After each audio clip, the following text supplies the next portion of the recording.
1 Corinthians chapter 11, verse 24.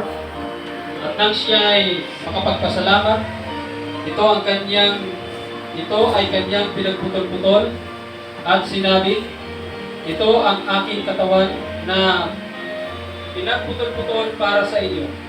Gawin ninyo ito sa pag-alaala sa akin. So atin na po sabay-sabay nakainit mga kapatid at pinabay.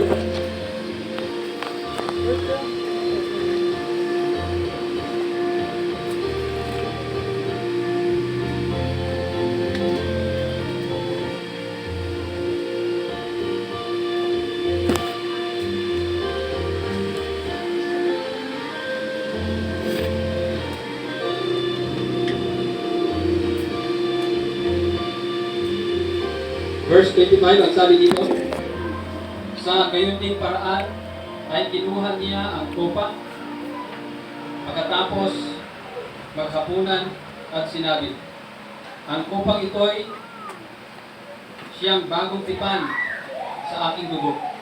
Gawin niyo ito tuwing kayo iinom nito sa pag-alaala sa akin.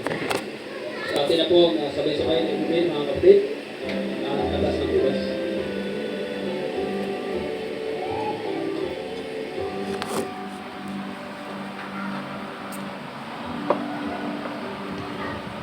Sa last verse mga kapatid, ang sabi dito, sapagkat sa tuwing kainin ninyo ang tinapay na ito at inumin ang kopa, ipinapahayag ninyo ang kamatayan ng Panginoon hanggang sa dumating siya. So muli po mga kapatid, purihin po natin ang ating Panginoong Diyos dahil sa pagkakataon na tayo pong lahat ay nagkasama-sama upang ating pong isagawa na po ang communion service na ito po ay strong na remembrance na ating pong inalala ang ating Panginoon hanggang sa muling pagdating ng ating Panginoon Kristo. So atin na pong anyayahan ang ating mga diakono na kuliktahin ang mga baso na po, ang ating wine. Pagkatapos po nito mga kapatid, atin pong anyayahan ang ating chorister na mag-lead ng isa pang awit. Atin pong isunod na rin mga kapatid ang offering, special offering para sa ating mga kaibigan, kababayan na nangangailangan ng tulong. At ang ating mga Japonesa, magpaikot na rin po ng ating special offering for the poor.